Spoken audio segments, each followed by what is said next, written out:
마가복음 9장 28절에서 36절 말씀.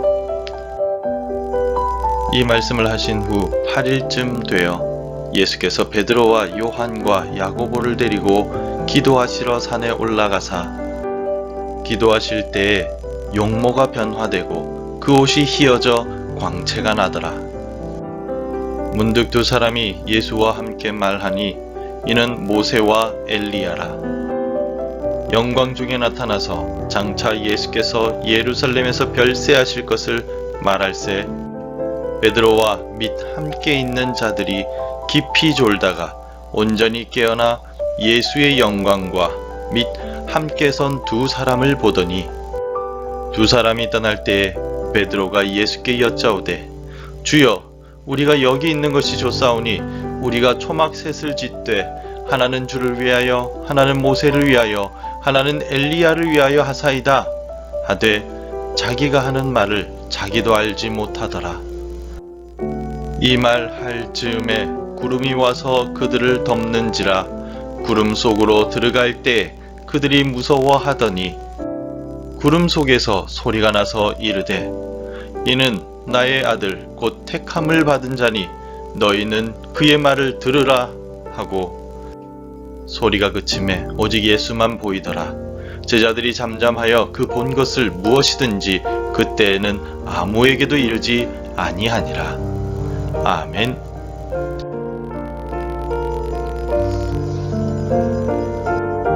지금 보고 계시는 산은 이스라엘의 이스르엘 평야에 있는 다볼산입니다.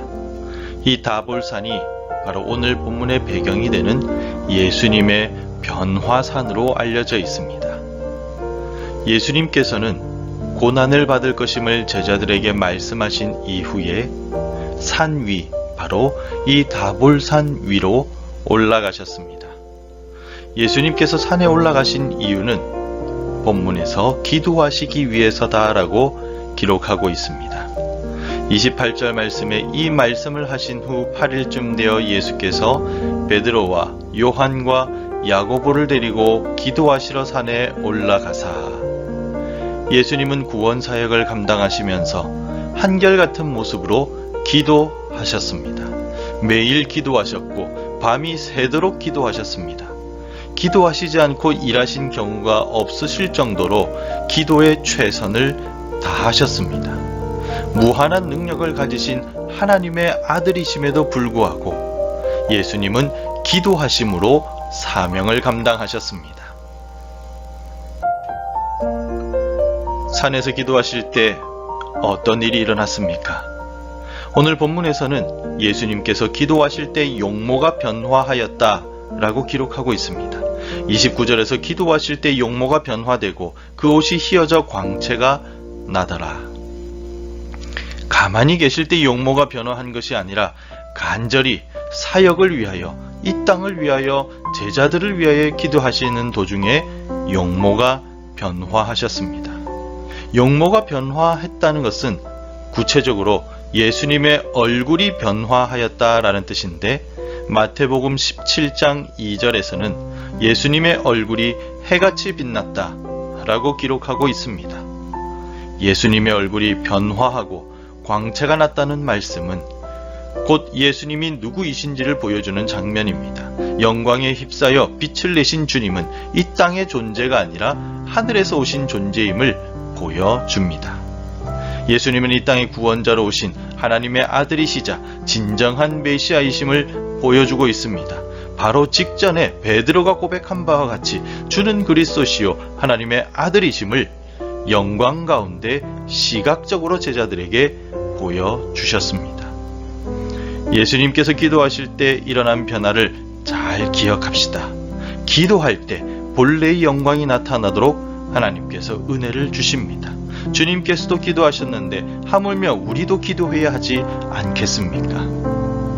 우리가 이 새벽에 기도할 때 주의 영광을 보게 해 주실 것입니다. 어떤 일이든지 기도함으로 시작하시겠습니까? 이런 놀라운 일들은 주님께서 기도하는 가운데 일어났습니다. 보시는 그림에 나타난 바와 같이 예수님께서 기도하실 때 변화하시고 양쪽에 모세와 엘리야가 나타났습니다.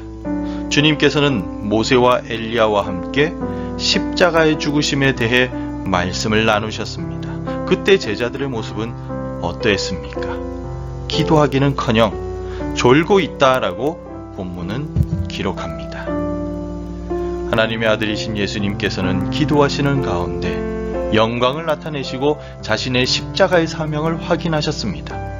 하지만 어리석은 인간은 더더욱 기도해야 함에도 불구하고 잠을 자고 있다는 사실은 우리가 얼마나 연약한 존재인가를 다시 한 번 더 알려주는 말씀이라 할 수 있습니다. 주님은 기도하심으로 사명을 감당하셨고 제자들은 기도하지 못함으로 인하여 결국 겟세마네 동산에서 예수님을 다 버리고 도망가고 말았습니다.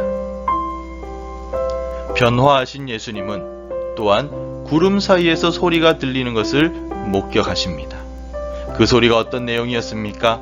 35절에서 구름 속에서 소리가 나서 이르되 이는 나의 아들 곧 택함을 받은 자니 너희는 그의 말을 들으라 하고, 예수님께서 요단강에서 세례를 받으실 때 들려왔던 소리가 또다시 하늘에서 들려옵니다. 그리고 제자들에게 주님께서 하시는 말씀을 들으라 라고 명령하고 있습니다. 이 들으라 라는 말은 헬라어 원어 성경에 아코라는 말을 쓰고 있는데, 이 말은 귀가 있는 사람에게 자연적으로 소리가 들리는 것을 말합니다. 그러나 단순히 소리가 들리는 것으로 그치는 것이 아니라 이 말의 더 깊은 뜻은 밖에서 들리는 소리를 들었으면 한 단계 더 나아가서 생각하고 이해하고 복종하는 데까지 이르라 라는 뜻을 가지고 있습니다. 예수님께서 무슨 말을 하시든지 우리는 듣고 생각하고 묵상하며 이해하고 깨닫고 복종해야 한다는 뜻입니다. 그런 자세가 주님을 따라가는 진정한 제자의 자세입니다. 예수님께서도 기도하시는 가운데 하나님의 음성을 들으셨고 하나님의 음성대로 순종하셨음을 기억해야 합니다. 이 새벽에 나에게 주시는 주의 말씀이 무엇입니까? 그 말씀에 절대적으로 순종하며 살아가기로 결단하십니까? 참 제자는 선생님의 말씀을 신뢰하고 순종하는 사람입니다. 우리가 주님의 참된 제자라고 한다면 기도함으로 하나님의 음성에 귀를 기울이고 성경을 통하여 주의 말씀을 깨닫고 순종하며 살아야 합니다. 내 생각과 다른 부분이 있어도 주의 말씀을 우선순위에 놓고 따라가야 한다는 것입니다.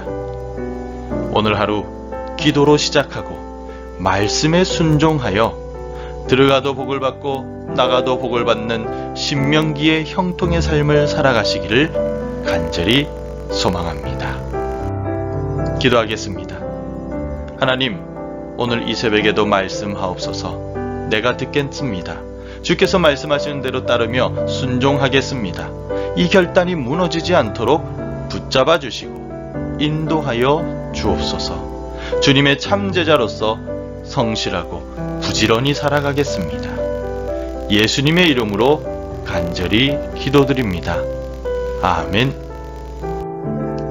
함께 기도해 주시기 바랍니다. 영광의 주님을 바라보며 주님께 순종하는 삶이 되게 도와주소서. 대구 경북 지역이 말씀 가운데 흥왕하는 지역이 되게 축복하소서. 우리 교회와 우리 지역의 교회들이 주의 말씀에 순종하는 교회들 되게 도와주시옵소서. 오늘도 말씀과 기도로 하루를 시작하시기를 바랍니다.